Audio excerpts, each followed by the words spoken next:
All right, guys, we are back. We are back. First episode of Flav Oriana's MMA show of 2022. All right, Dana White, Brett Okamoto ended up breaking out some major news that's going to be happening for the first quarter of the calendar year.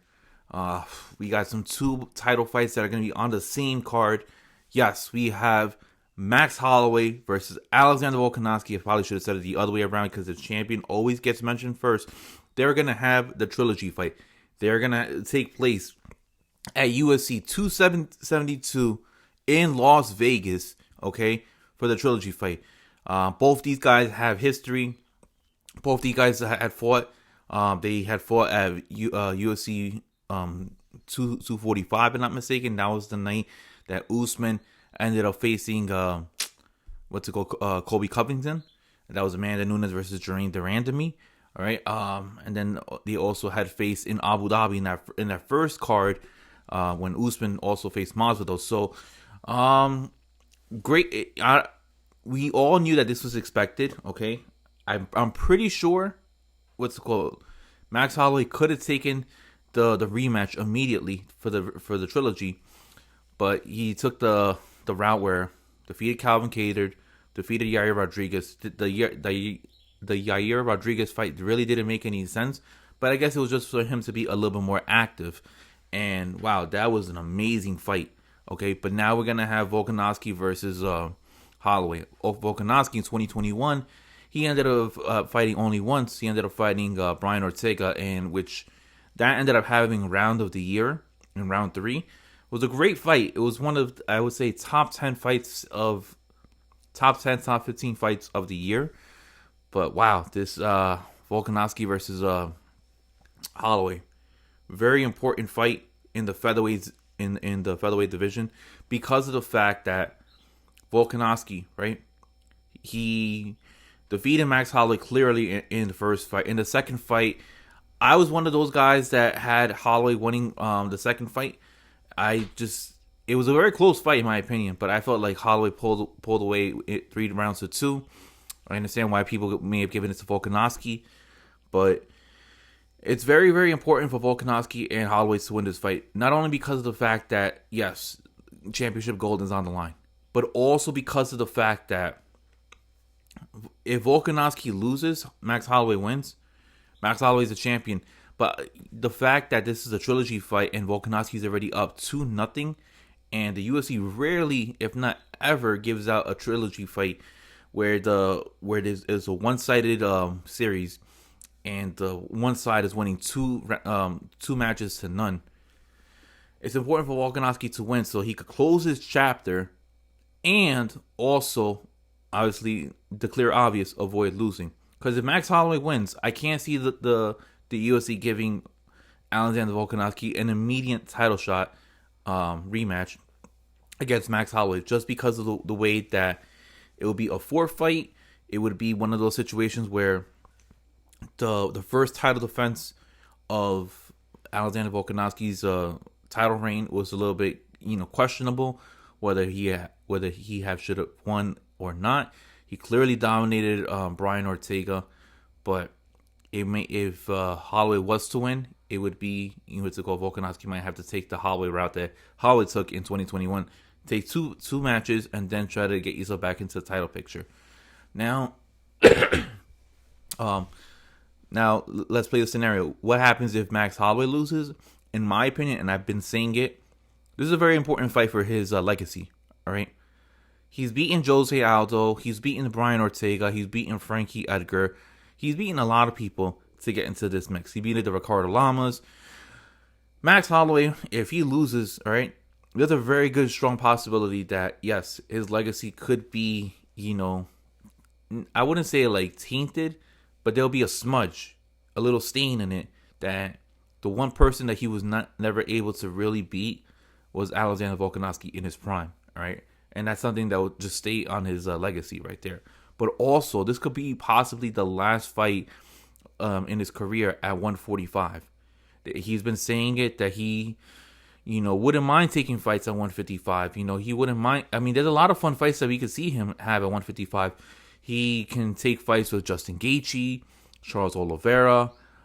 He could take fights with, I believe Oliveira and Gaethje.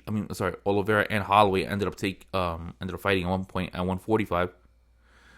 There's Islam Makhachev. If he wants to get a little bit lower down, RDA, Tony Ferguson. All right, there's plenty of fights for him at 155. Maybe he doesn't want to cut down to 145 anymore, and I clearly understand that. I mean, look, cutting weight is incredibly tough. But if you're able to do it, especially if you're going to be fighting, the top three, then I can see why he continues to cut down to 145.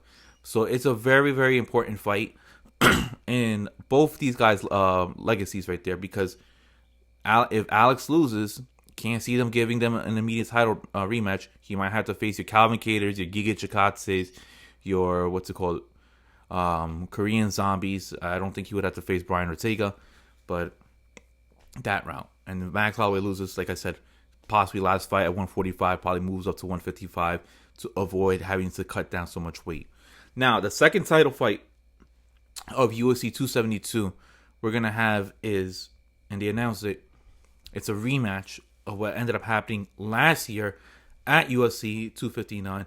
It is Aljamain Sterling defending his title that he had won via disqualification against Peter Yan. Now, Peter Yan has fought him twice. He's lost the belt against Aljo at UFC 259 because he ended up kneeing Aljamain Sterling while he was grounded. There was a lot of speculation whether or not Aljo did fake it or not. Trust me, I believe that Aljo wasn't faking the pain that he absorbed with the knee shot, but I think the fact of the ramifications of how he ended up acting after the fight, is what really set people to be pissed off at him, with him celebrating, with having a whole bunch of people in a house heading. So sorry guys, I just have to cough a little bit. But guys, so Aljo is set to fight for the first time in pretty much a calendar year. They ended up fighting on March 6th, 2021. They'll be fighting on March 5th. So pretty much a complete calendar year since Aljamain Sterling has been able to fight. He had the neck surgery, but with Peter Yan, like I said, he fought 2 times. Ended up fighting Corey Sandhagen in one of the best fights that I personally have ever seen. One of the most technical fights that ended up taking place in Abu Dhabi. And man, I mean, Peter Yan is just going in in that fight. I mean, he got stronger and stronger throughout the fight. Me personally, there's a lot of question marks with Aljamain Sterling because of the fact that the neck surgery, the fact that he wasn't able to really be successful with his wrestling against Peter Yan, and Peter Yan was just building a lot of momentum in rounds 2, 3, and 4. All right, and up until he ended up kneeing Aljo. I firmly do I would assume that the betting odds would go to Peter Yan, and I would have to lean in that favor that Peter Yan might end up winning that matchup.